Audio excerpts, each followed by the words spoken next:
අදත් මම මගේ YouTube channel එකට ඔයගොල්ලෝ සාදරයෙන් පිළිගන්නවා. අද මම කරන්න යන්නේ ඔයා ශ්‍රේණී තොරතුරු සංවේදන තාක්ෂණ විෂයේ බහුමාධ්‍ය තාක්ෂණ යොදාගෙන සාම දෙපඩම නිර්මාණය කියන පාඩමේ ප්‍රැක්ටිකල් එක. ඔයගොල්ලෝ කලින් පාඩමේ වීඩියෝ එක බලලා නැත්නම් මේ පාඩමේ description එකේ තියෙන වීඩියෝ එකේ link එක අරගෙන ඒ පාඩමේ වීඩියෝ එක බලලා මේ වීඩියෝ එක බලන්න. තාමත් මේ වගේ වීඩියෝ බලන්න ඔයගොල්ලෝ මගේ channel එක subscribe කරලා නැත්නම් පාලිතට subscribe button එක click කරලා ඊට පැත්තේ තියෙන bell icon එකත් click කරන්න. එතකොට ඔයගොල්ලන්ට මේ වගේ වීඩියෝ එකක් අප්ලෝඩ් කරපු ගමන් ඔයගොල්ලෝගේ mobile phone එකට notification එකක් ගෙන ගන්න පුළුවන්. දැන් අපි වීඩියෝ එකට යමු. අද මම කරන්න යන්නේ ඔයගොල්ලන්ට 11 ශ්‍රේණියේ තොරතුරු හා සංනිවේදන තාක්ෂණ විෂයේ 5 වෙනි පාඩම වන බහුමාධ්‍ය තාක්ෂණය යොදාගනිමින් සරල වෙබ් අඩවි නිර්මාණය කියන පාඩමයි. මේකෙන් ඔයගොල්ලන්ට O level paper එකේදී කෙටි ප්‍රශ්න කිහිපයක් වගේම අනිවාර්යෙන් රචනා ප්‍රශ්නයක් එනවා. ඒ නිසා මේ පාඩම ඔයගොල්ලන්ට ගොඩක් වැදගත් පාඩමක් වෙනවා.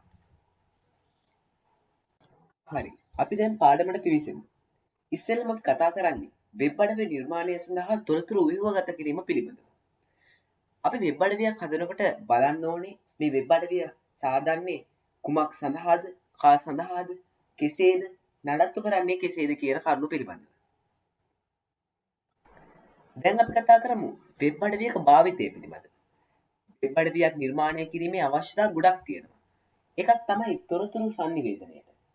අන්තර්ජාල පරිශීලක වෙත අධ්‍යාපනික සෞඛ්‍ය ආදී වශයෙන් වෙනත් ඕනම තොරතුරක් ලබා ගන්න මෙන්න මේ වෙබ් අඩවි යොදා ගන්නවා. ඒ වගේම වෙළඳාමට ඔයගොල්ලෝ ගොඩක් දන්නවා eBay කියන වගේ වෙබ්සයිට් ගොඩක් වුණා වෙනවා වෙළඳාමට. ඒ වගේම විනෝදාස්වාදයට, ප්‍රචාරණයට, සෙවුම් අවශ්‍යතාවලට ආදී වශයෙන් ගොඩක් අවශ්‍යතා තිබෙනවා. අපි මීළඟට කතා කරන්නේ ග්‍රාහක කණ්ඩායම් විශ්ලේෂණය පිළිබඳව. වෙබ් අඩවියකට ප්‍රවේශ වී එය පරිශීලනය කරන පුද්ගලයෝ අපි හඳුන්වනවා වෙබ් අඩවියේ ග්‍රාහකයන් කියලා. වෙබ් අඩවිය නිර්මාණය කිරීමේදී ග්‍රාහක විවිධත්වය, ඒ කියන්නේ මේ වෙබ් අඩවිය පරිශීලනය කරන පුද්ගලයන්ගේ විවිධත්වයක් පහත පරිදි ලබා ගන්න පුළුවන්. ඒ තමයි භාෂාව හා සංස්කෘතිය, වයස් මට්ටම, අධ්‍යාපනික මට්ටම, ස්ත්‍රී පුරුෂ බව, රුචිකත්වය ආදී වශයෙන්. දැන් අපි බලමු මොකද්ද මේ ග්‍රාහක කණ්ඩායම් විශ්ලේෂණය කියන්නේ කියලා. ග්‍රාහක කණ්ඩායම් විශ්ලේෂණය කියන්නේ ඉලක්කගත ග්‍රාහක කණ්ඩායම පිළිබඳ හොඳින් විමසා බලා ඔවුන් සතු සුවිශේෂී ලක්ෂණ හා වෙනස්කම් හඳුනා ගැනීම. අපි මුලින්ම කරන්න ඕනේ ඉලක්කගත ග්‍රාහකයන් පිළිබඳ අධ්‍යයනයක යෙදෙන්න ඕනේ. නැත්තම් මෙවැනිම වූ වෙනත් වෙබ් අඩවි පිළිබඳ විමසා බලන්න ඕනේ. අපි දැන් කතා කරන්නේ වෙබ් අඩවියක අන්තර්ගතය පිළිබඳව. වෙබ් අඩවියක් තුළ ශ්‍රව්‍ය, දෘශ්‍ය, තොරතුරු හා සේවා සියල්ල එහි අන්තර්ගතය කියලා අපි හඳුන්වනවා. වෙබ් අඩවියක් පරිශීලනය කරනකොට එහි අන්තර්ගත විවිධ තොරතුරු හා සේවා තියෙනවා. ඒවා උදාහරණයක් ලෙස විවිධ පාට විදියට, ශබ්ද හා ගීත හඬ විදියට, වීඩියෝ පට විදියට, සජීවීකරණ, ප්‍රකාශන හිමිකම්, දැන්වීම් හා සෙවීම් පහසුකම්, අධිසන්ධාන, ඇතැම් මෘදුකාංග අකුරු වර්ග භාගත කිරීමේ පහසුව, මේවා තමයි වෙබ් අඩවියක අන්තර්ගතය කියලා අපි හඳුන්වන්නේ. අපි මීළඟට කතා කරන්නේ සන්ධාර සංවිධානය පිළිබඳව. වෙබ් අඩවියකට තෝරාගත් අන්තර්ගතය ක්‍රමවත් පිළිවෙලකට සකස් කිරීම සන්ධාර සංවිධානය කියලා අපි හඳුන්වනවා. මෙමගින් පරිශීලකයන්ට වෙබ් අඩවිය පහසුවෙන් පරිශීලනය කරන්නත් පුළුවන්. හොඳින් සංවිධානය කළ වෙබ් අඩවියක් පරිශීලනය කරන්න අපි හැමෝම ආසයි. ඒ වගේ වෙබ් අඩවියක් හදනකොට ඒවායේ මේ පහත ගුණාංග දක්නට ලැබෙන්න ඕනේ. වෙබ් අඩවියක අන්තර්ගත තොරතුරු ප්‍රමාණය කුඩා නම් සන්ධාර සංවිධානය කරන්න අපිට ඉතාමත් පහසුයි. නමුත් සන්ධාර සංවිධානය සඳහා විවිධ ක්‍රම අනුගමනය කරන්න පුළුවන්. පළවෙනි ක්‍රමය තමයි රූපමය සැකසුමකට අනුව වර්ග කිරීම. ඒ කියන්නේ රූපමය සැකසුමක් ගොඩනගා ගැනීමෙන් වෙබ් අඩවිය සඳහා අවශ්‍ය පිටු හා ඒවා අතර ඇති කළ යුතු අන්තර් සම්බන්ධතාවය මෙන්න මේ දකුණු පැසින් දක්වන ආකාරයට යොදා ගන්න පුළුවන්. දෙවැනි ක්‍රමය තමයි මුල් පිටුවෙන් සමස්ත වෙබ් අඩවියේ අන්තර්ගතය නිරූපණය කරන්න පුළුවන්. මේකෙදි කරන්නේ මුල් පිටුවේ ඉඩ පාලනය කරගනිමින් මෙනු සහ අනුමෙනු හා අධිසන්ධාන භාවිතා කරලා. මෙන්න මේ යටින් දැක්වෙන ආකාරයට තමයි අපි ඒක කරන්නේ. තුන්වෙනි ක්‍රමය තමයි තොරතුරු කෙටියෙන් ඉදිරිපත් කිරීම. මේකෙදි කරන්නේ ග්‍රාහක අවධානය වැඩි කර ගැනීම සඳහා පිටුවකට ඇතුළත් කරන තොරතුරු ප්‍රමාණය සීමා කරනවා. හතරවෙනි ක්‍රමය තමයි අංකිත ලයිස්තු හා අංකිත නොවන ලයිස්තු හෝ අනුච්ඡේද භාවිතය. පස්වෙනි ක්‍රමය තමයි පහසුවෙන් වෙබ් අඩවියේ සැරිසැරීමට හෙවත් සංචලනය වීමේ පහසුකම් ලබා දීම. අපි මීළඟට කතා කරමු වෙබ් පිටුවක ව්‍යුහයවත් පිළිසැලසුම පිළිබඳව. මෙමගින් වෙබ් පිටුවල යොදන පසුතල වර්ණ වගු රාමු අකුරු වර්ග අකුරු පාට අකුරු හැඩ ආදී කණු රාශියක් හඳුනා ගන්න පුළුවන්. ඉන් කීපයක් අපි පහත පරිදි කතා කරමු. සෑම පිටුවම වෙබ් අඩවියේ අනන්‍යතාව පවත්වාගෙන යාම.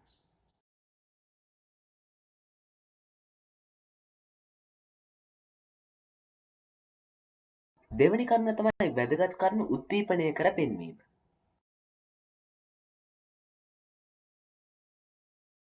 තුන්වැන්න ඕනෑම වර්ගයේ පරිගණකයෙන් වෙබ් අඩවිය පරිශීලනය. දැන් අපි පාඩමේ මූලික හරය වන HTML භාවිතය පිළිබඳ අධ්‍යයනය කරමු. HTML කියන කෙටි යෙදුමෙන් හඳුන්වන්නේ Hypertext Markup Language කියන එක. මේක ලෝක ව්‍යාප්ත ජාලයේ සඳහා ලේඛන සැකසීමට භාවිතා කරන මූලික භාෂාවක්. HTML යනු පරිගණක භාෂාවක් නොවන අතර විස්තර කිරීමේ භාෂාවක් වෙනවා. එය මාකප් ලැන්ග්වේජ් එකක්. අපි මීළඟට ටැග් සහ එලිමන්ට් පිළිබඳ සලකා බලමු. ටැග්ස් කියන ඒවා ඔබේ වෙබ් තීරයේ තොරතුරු සැකසීමට සහ ඒවායේ තොරතුරු ලබා දීම සිදු කරනවා. බොහෝ ටැග්ස් තියෙනවා යුගල වශයෙන්. උදාහරණයක් විදිහට ගත්තොත් h1 කියන ටැග් එක ගමු. මේ h1 කියන යනු විවෘත කිරීමේ ටැගය වන අතර /h1 යනු වැසුම් ටැගය වේ. මෙම ටැග් අතර ඔබට අවශ්‍ය අන්තර්ගතය ලබා දිය හැක. බොහෝ විට වැසුම් ටැගය / සංකේතය සහිතව භාවිතා වෙනවා. විවෘත හා අවසාන ටැග් එකිනෙකට සම්බන්ධ වන විට HTML එලිමන්ට් එකක් බවට පත් වෙනවා. ඉතින් ඔයාලා දැනටමත් දන්නවා HTML කියන්නේ පරිගණක භාෂාවක් නෙවෙයි විස්තර කිරීමේ භාෂාවක් කියලා. මුලින්ම අපි කරන්න ඕනේ Windows මෙහෙයුම් පද්ධතිය සමග ලැබෙන සරල වදන් සකසන වැඩසටහනක් වන Notepad පිටුව විවෘත කරගන්න ඕනේ. මෙන්න මේ Notepad කියන එකේ තමයි අපිට අවශ්‍ය HTML කෝඩ් එක ලියන්නේ. HTML ලේඛනයක අත්‍යවශ්‍ය උසුලන කිහිපයක් තියෙනවා. HTML ලේඛනයක් ආරම්භ කරන්නේ ආරම්භක HTML උසුලනයෙන් වන අතර අවසන් කරන්නේ අවසන් කිරීමේ HTML උසුලනයෙන්. මේ ලේඛනයක් කොටස් දෙකකින් සමන්විත වෙනවා. ඒ තමයි head සහ body කියලා කොටස් දෙකක් තියෙනවා.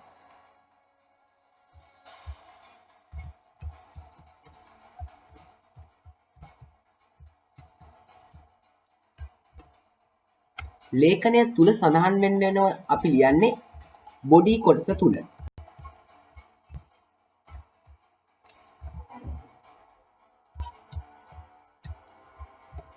මේක තමයි HTML ලේඛනයක මූලික ව්‍යුහය කියලා අපි හඳුන්වන්නේ. HTML හි ලක්ෂණ පිළිබඳව අපි මීළඟට කතා කරමු. HTML කේත මගින් වෙබ් අඩවිය නිරූපණය කළ යුතු ආකාරය පෙන්වනවා. HTML උසුලනයක මුලට කෝණික වරහන් තිබිය යුතුයි. සාමාන්‍යයෙන් මෙම උසුලන case sensitive නොවේ. ඒ කියන්නේ capital simple බාධාවක් වෙන්නේ නැහැ.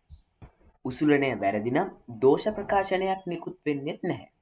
HTML උසුලනයක මූලිකාංගය, ගුණාංගය සහ අගය ලෙස කොටස් තුනක් තියෙනවා. අපි දැන් HTML උසුලනයක තියෙන ප්‍රධාන කොටස් තුන වන මූලිකාංගය, ගුණාංගය, අගය කියන්නේ මේ මොනවද කියලා හොයලා බලමු. මේ ෆොන්ට් කියන්නේ මූලිකාංගය. face, color කියන්නේ ගුණාංග. Arial, blue කියන්නේ අගය වෙනවා. අපි දැන් වෙබ් පිටුවක් නිර්මාණය කිරීම පිළිබඳව සලකා බලමු. අපි ඉස්සෙල්ලම මාතෘකා පාඨයක් සකස් කරමු. මාතෘකා පාඨය සකස් කිරීමේදී ලියන කෝඩ් එක තමයි මේ වම් පසින් අපි දක්වා තිබෙන්නේ. ඒක ටයිටල් උසුලනයට මැදිව මම ලියලා තියෙන ටෙක්ස්ට් එක තමයි my first web page කියන එක. ඒ my first web page කියන එක අපි සාධන වෙබ් page එකේ මැදින් සටහන් වෙන්නේ නැහැ. ඒක සටහන් වෙන්නේ ටයිටල් බාර් එකේ. අපි head එක විදිහට ලියන H1 center කියන එකේ ඇතුලේ තියෙන ශ්‍රී ලංකා කියන එක තමයි head එක විදිහට අරගෙන වෙබ් page එකේ මුලින් දක්වා තිබෙන්නේ. අපි දැන් කතා කරමු මාතෘකා පාඨයක් වෙබ් අඩවියට ලක් කරන්නේ කොහොමද කියලා. ඉතින්ම අපි head කියන උසුලන දෙක අතරේ title කියන උසුලනය ලියනවා.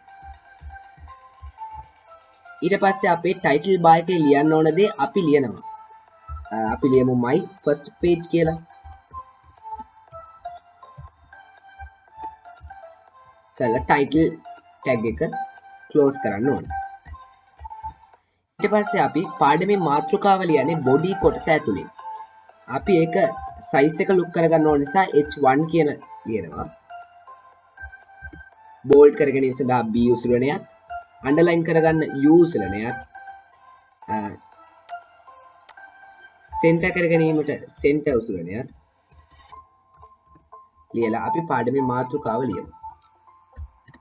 අපි ලියමු ශ්‍රී ලංකා කියලා වෙබ්සයිට් එකේ මාතෘකාව. සෙන්ටර් උසුලනය